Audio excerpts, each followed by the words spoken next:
Okay. And just to remind everybody that this is being recorded. We do have a website. We're going to share that with you later on so you can see in the future, if you have a question about one of these presentations, you can go back and see that information. You can also participate in the survey. If you miss a meeting, you can go to that website. You can participate in the surveys. These meetings are continuations, all of them, from the very first one through the very end. They all kind of build upon each other, and you're going to see some of that here tonight. I mentioned earlier that there's going to be a survey at the end of this. This is a test survey. If you do have a smartphone, that's the easiest way for us to get that information. The test, as I mentioned, just the test survey, it's just a couple of quick questions so you can get used to it. If for some reason your smartphone isn't working, we do have a couple of paper copies, but we will like to put that information into the survey piece. Again, welcome everybody to the meeting tonight. This is the first community engagement meeting, as Paul mentioned.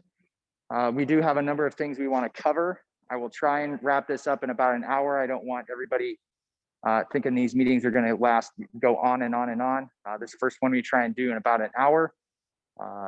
Welcome and introductions. Why are we here? Our process for community engagement. A couple of quick financial highlights. So the facilities assessment, the where are we now, and then the survey and questions piece. As Paul mentioned, my name is Derek O'Neill. I'm with Alley Pointer Maquetto Architecture. I'm a partner there. We have an office in Red Oak, Iowa, Southwest Iowa here. So we're very familiar with rural Iowa and the issues affecting rural schools. We also have our construction manager, Boyd Jones, Emily here. There's a couple of other partners. We have a couple of engineering companies, ETI Engineering and Larson Engineering. And then obviously you guys as the Nodaway Valley School District and community members that make up this school district are an important part of this process. I'm gonna go ahead and take my mask off. I think you're all about 6 feet away, but it's kind of hard to do these with that on. Just a couple of quick things about Alley Pointer. We've been in business for 34 years. We have somewhere around 66 people in our firm. We've done a lot of K-12 projects. We've got a lot of history here in Southwest Iowa, working with these communities, understanding the problems and helping everyone move forward with a solution that works in their particular school district. That is our core values: put people first, advance design, and build communities. This is just a little bit about our timeline. I know these are very difficult to read. These slides are difficult to read with the size of the screen we have here. But as I mentioned, you can go back and watch this presentation should you feel you want to again.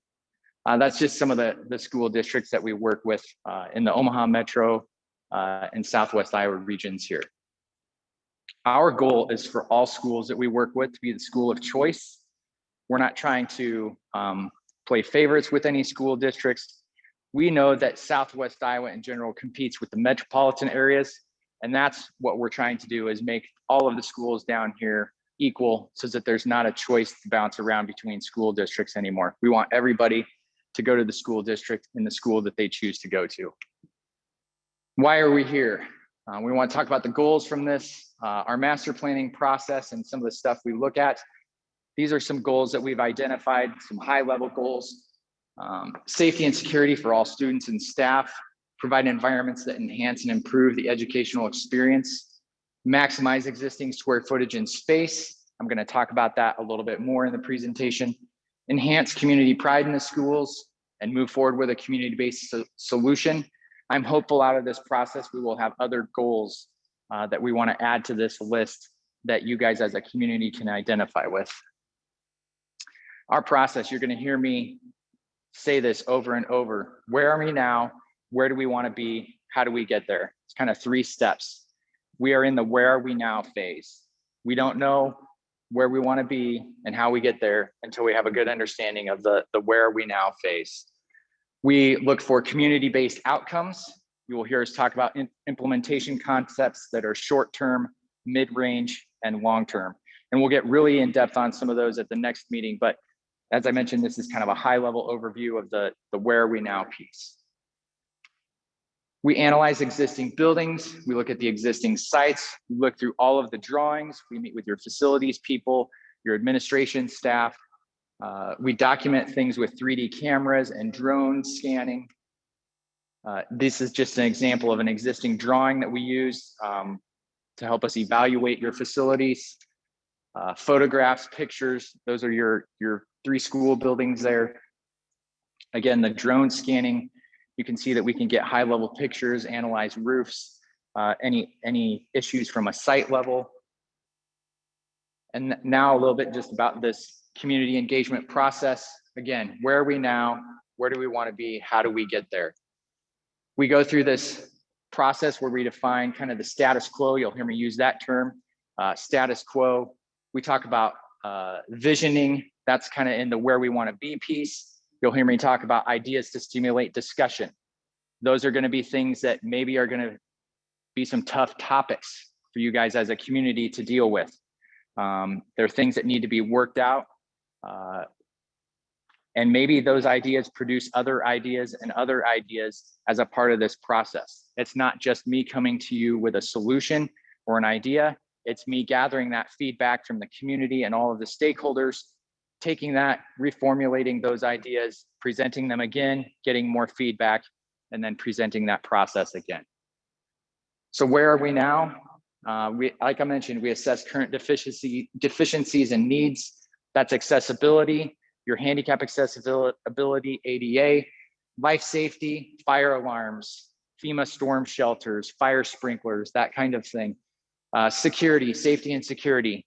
You do have access control on your buildings, but there's some issues with that access and how people get into the building once they get into there and where they're directed to from the office. I'll talk about that more in a bit.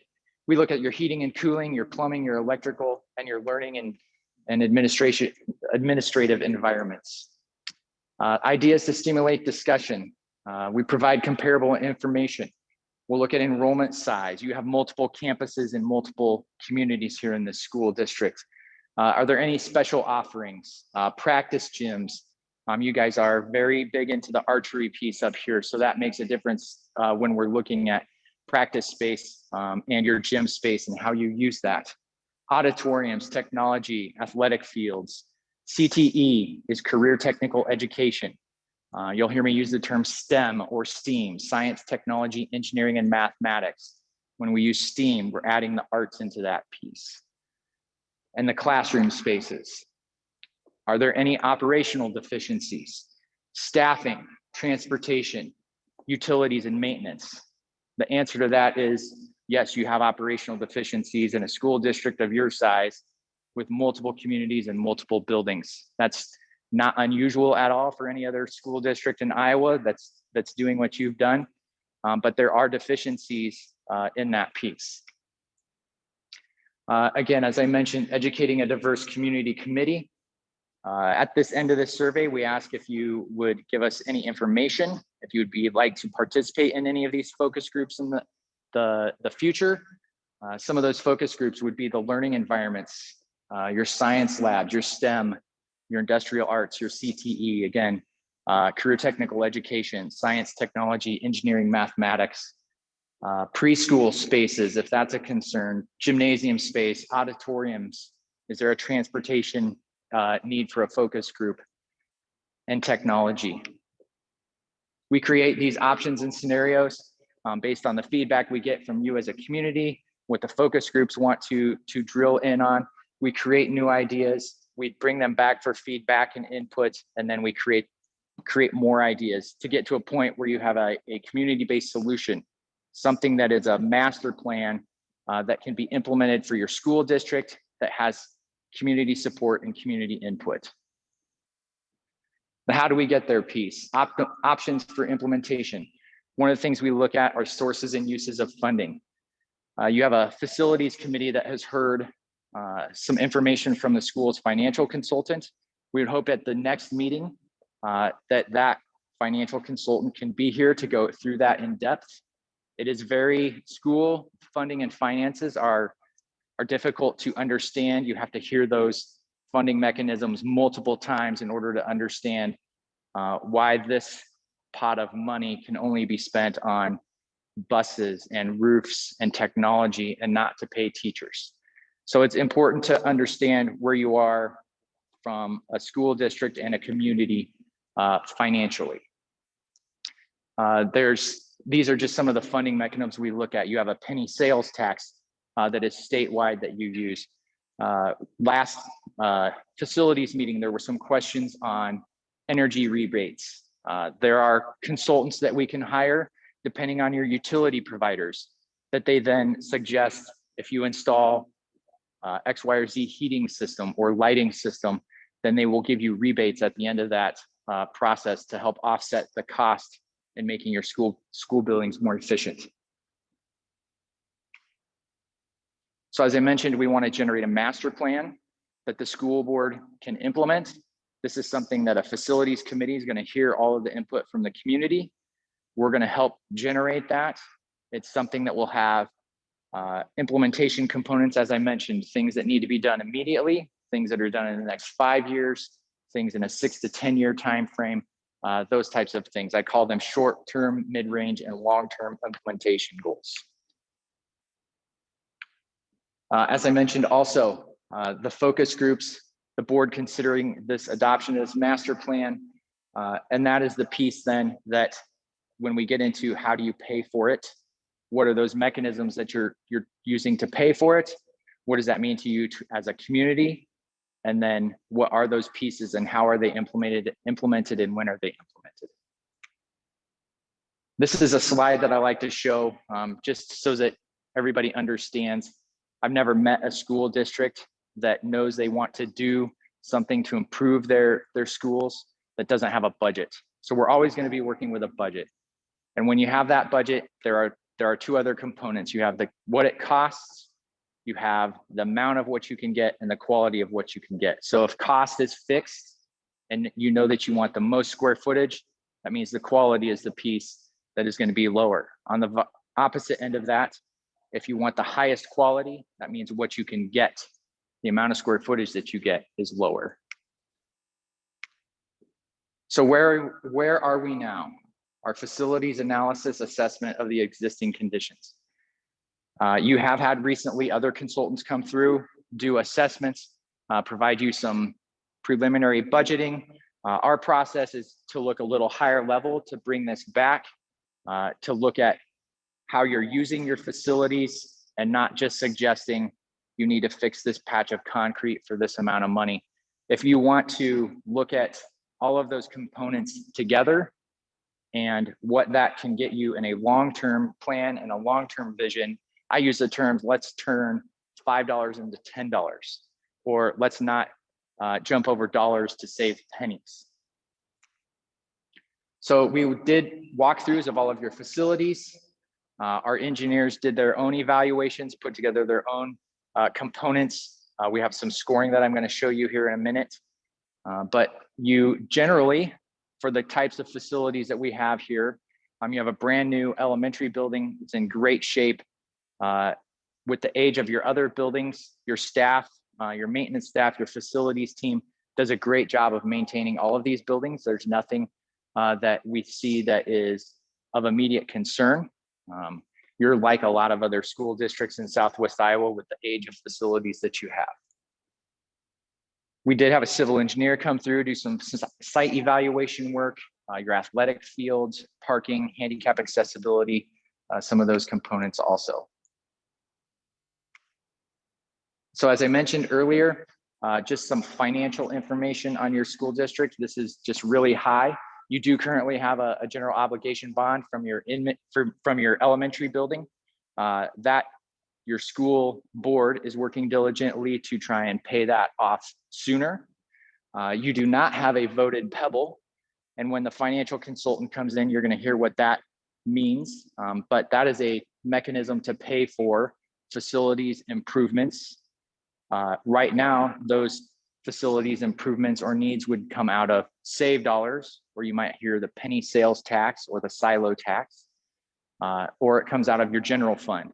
And it's all about saving money to your general fund so that you can continue to pay teachers and educators to educate your students. So the elementary building, new in 2018, It's a great facility. We don't have a lot to mention on there, possibly some mechanical things that maybe need analyzed, mostly balanced, I would say. There's some electrical systems. I think our engineers, when they went through, suggested maybe you had some lighting fixtures that were still under warranty that could be called upon to be replaced, some of those kind of things. But we look at these 4 categories. We rank every one of those on a scale of 1 to 10. The elementary building comes out at a 9.3. And this is the chart. And I know that the text is difficult to read, but the 0 to 10 and the information below helps you see why that scores at a 9.3. It's mostly based on age of facility and lifespan of the systems left in that facility. Your middle school building, 40,000 square feet, built originally in 1950 with improvements in addition here 1999 and 2009. Again, the same scoring. As we go through here, site analysis, exterior, interior, mechanical systems. There's some things that this building needs addressed on mechanical systems, particularly the units over on the classroom side. This building scores at a 5.7. Based on the age of the building and the systems and the lifespans left in the systems, it's very average for every school district that we work with. There's no reason to say, oh my gosh, this building only scored a 5.7. That's a good score for the age of the facility. The high school, 80,000 square feet, originally built in 1968. There were a lot of high school facilities built in Southwest Iowa between 1960 and 1970. All of them have very similar issues with age, expiring systems. Again, I mentioned 80,000 square feet. This building scores at a 5.3. Again, it needs roofs looked at, mechanical systems, has some aging finishes, those sorts of things that cause it to score at that 5.3 level. And again, age of the school compared to other high schools in Southwest Iowa that were built at the same time, very comparable. This chart shows you where all of your buildings fit on that particular scale. This is the one I want to spend a little bit of time on. So we've got 3 buildings in the school district. We look at the facilities from the standpoint of the physical components, right? How good is the gym floor? What's the lighting level? How do the heating and cooling systems work?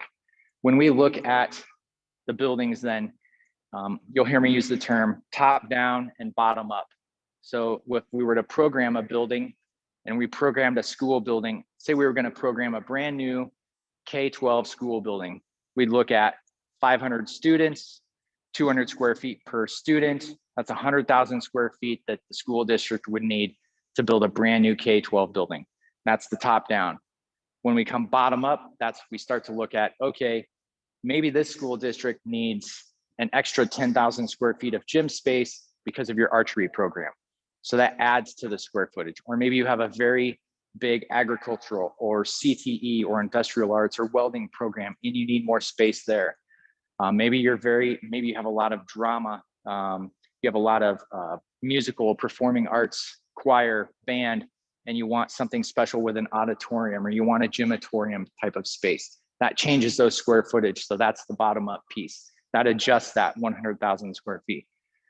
When we look at an existing facility, we apply that same 200 square feet per student number to come up with how well is the facility being utilized. We can see at the elementary building as a K-5 through 5th grade facility at 258 students, that facility is maxed out. There is not a lot of extra space. It's a brand new building. It is designed very well, but you can use some additional space there. Here at the middle school building, with the 40,000 square feet that is at this building, the capacity is 204 students. You're utilizing the space with 148. So there's a little bit of space to grow based on the square footage of this facility. Your high school, at 80,000 square feet. That has a capacity for 400 students. I'm sure in 1968, if we looked all the way back at the enrollment in that particular building, that was built so that it could handle 400 students, and it probably had somewhere in the neighborhood of 300 or so that were enrolled there at the time. We're down at 191 students in the high school facility.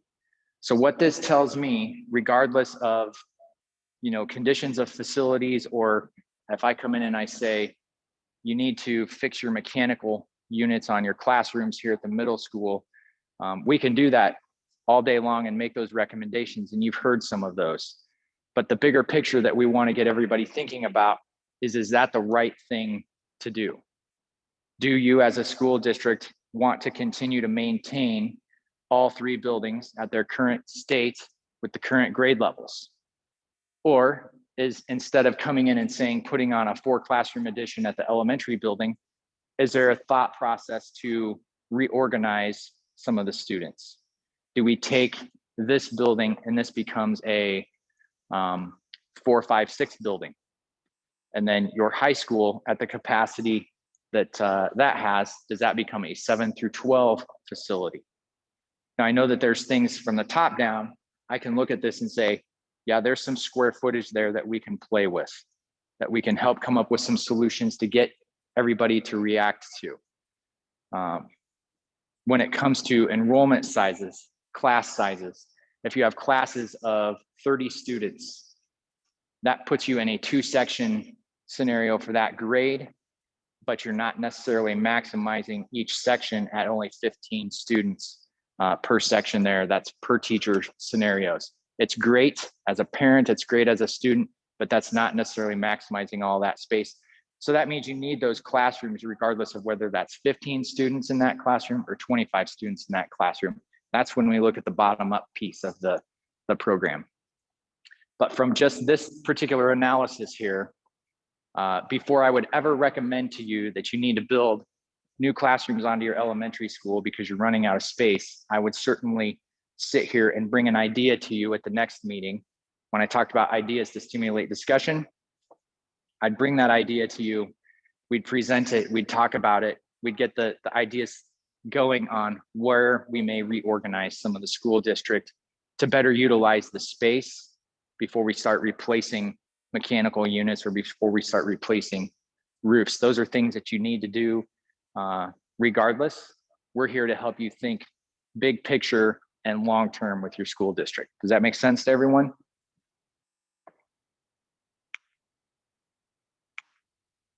So we have some high-level pieces in this facilities assessment. This is listed out per building. Again, all of your buildings from a safety and security standpoint, what you really want to do is walk into the building and then have a door that forces you as a visitor or a stranger to go into the office space before you ever get access to the building. We call it a Z-trap. It's a safety aspect. No stranger, no person that's not supposed to be in the school can get access to the commons area of the school without first going through the office and checking in as a visitor. We've also seen this work in schools where maybe you have a scenario where you have a student and a parent issue, and you need that parent to come in, get access to a conference room or an office without having to interact with the student. So that's a scenario too where that Z-trap works in that particular piece. All of your buildings, we could rectify this pretty easily with minimal cost. Most all of your buildings have the office right there by the entryway in your vestibules. We could add that piece, reorganize those offices a little bit, and have a more safe and secure entry on all of your school buildings. There's storage needs in all of these buildings. We have code compliance, ADA, handicap accessibility issues on all of these. We have some heating and cooling issues, as I've mentioned, at both this building and at your high school facility, roofing needs, and classroom sizes.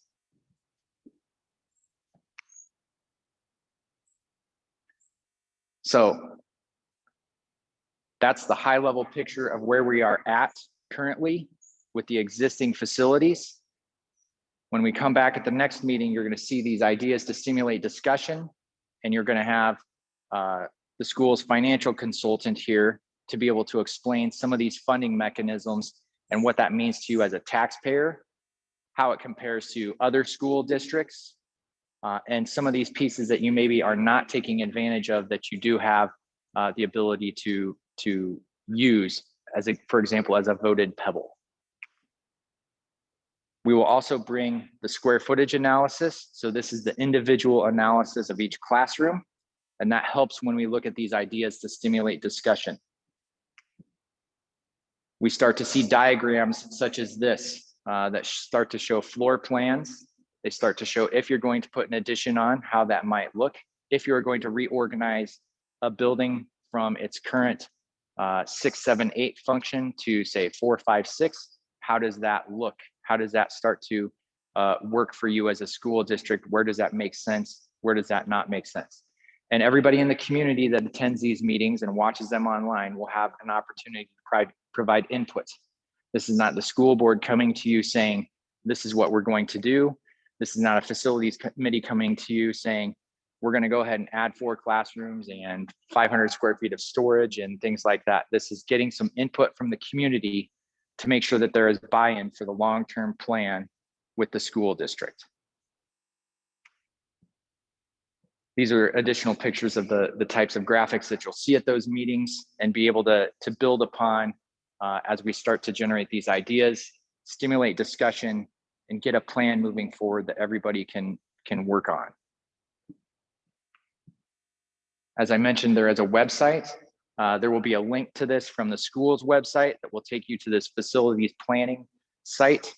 There'll be a spot where if you think of a question from this presentation and you didn't get a chance to ask it tonight, you'll have a chance to submit that question, get a response. You'll have a chance to see the video again. The slides are very small, so a PDF copy of all of the presentation will be there for you to look at, all of those pieces. It's a 100% transparent process. Again, to be able to get input from the community on what that solution wants to be. There may be a solution that says, we're gonna do nothing. We just wanna keep maintaining our facilities as is. We wanna fix our roofs. We wanna keep our classrooms exactly the same. We just wanna keep going as is. And that's a perfectly acceptable solution, because if that's what the community wants, that's exactly what you should do. I'm not here as a design professional or a school architect to tell you, you need to go build a new building or you need to put an addition on.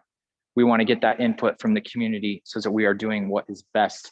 I know that particularly in a school district where you have multiple communities and multiple buildings, there are lots of long-term decisions that are made and lots of emotions that come into play when you talk about the buildings and the schools and where those are at.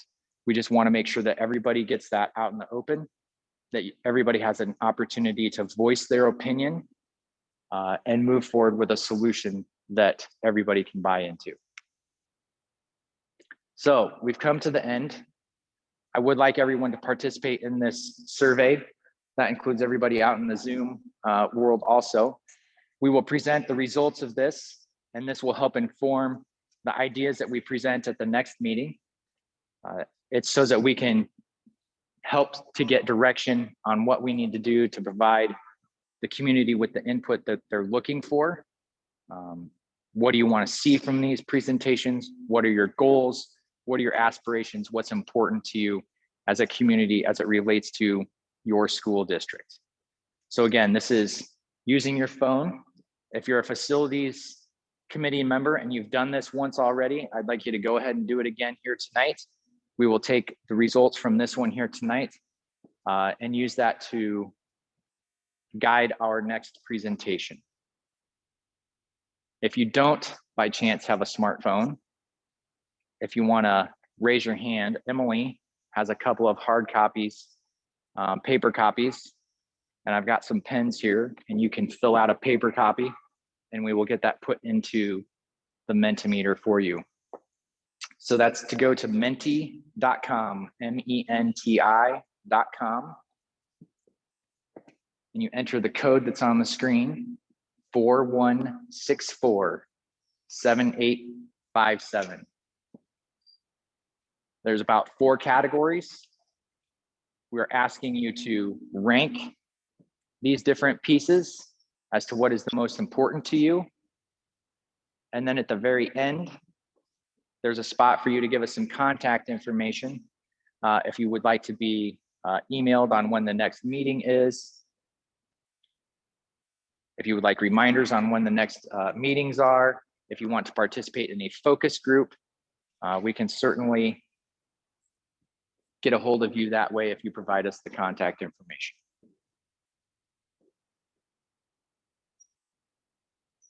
I'm going to give you all a chance here to do that survey, and then we'll open it up to questions.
If you are on Zoom and you have a question, if you can type it in the chat, we will read that question out loud and try and answer it to everyone in attendance here in person, and then also to all of you who have logged in via Zoom.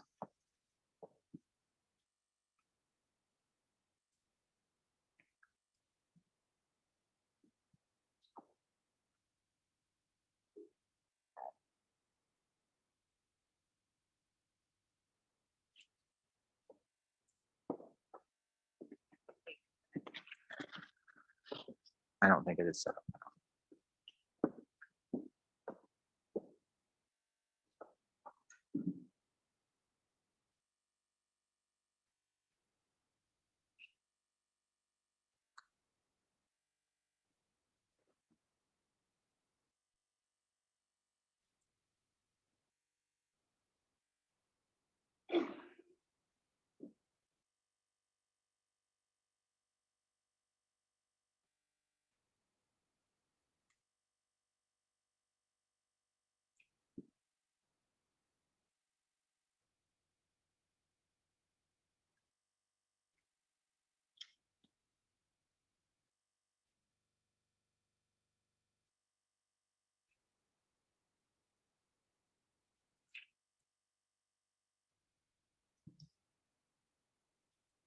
We'll give it a couple more minutes here for everyone to finish their surveys.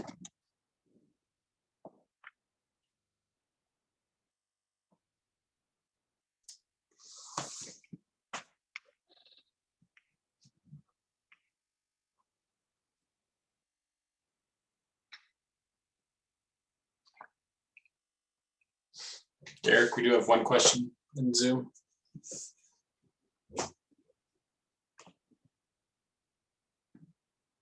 Yeah, do you want to go ahead and read that to me?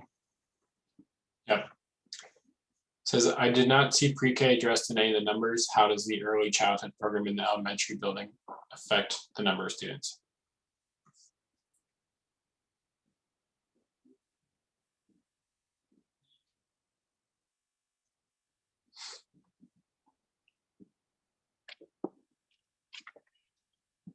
So we do have one question from a Zoom user wanting some clarification on the pre-K enrollment and how that affects the elementary building and the numbers that we presented up there.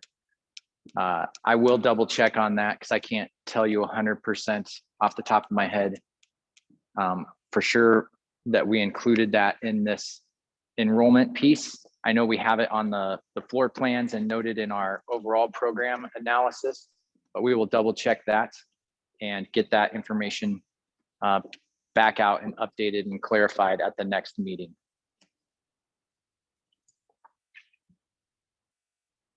Does anybody else have any questions? Yes, ma'am.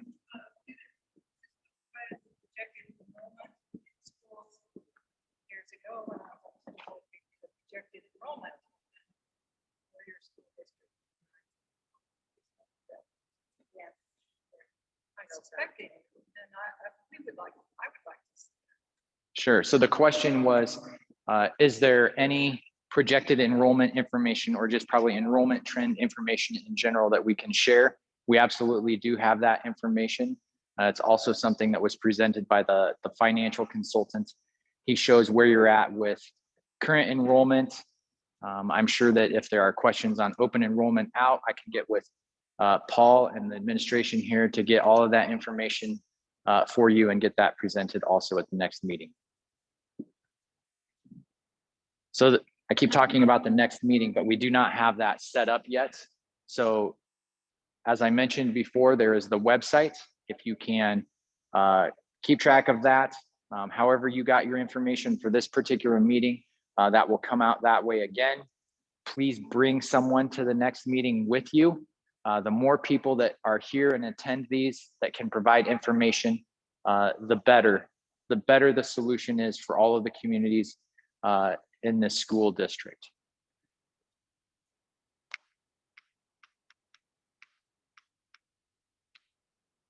That is sites.google.com/view/Nodaway-Valley. And as I mentioned, this Zoom piece is being recorded. That will go up on there. A PDF copy of the slides that we presented. I know standing in the back there just a second ago, it's very hard to read any of the information on these slides. So that will be up there for you also. And then there's a spot there. If you have any other questions, you can submit a question, get an answer.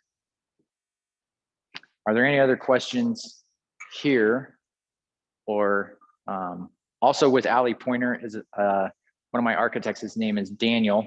He's hanging out in the Zoom world. You can't see him at the moment, but he's gathering questions there. So Daniel, are there any other questions in the Zoom? Nope. Okay. All right. I will stick around for a while after this meeting is over. If anybody has any specific questions they want to come up and ask me, please do so. I'm happy to chat about the process and where we're headed. Thank you.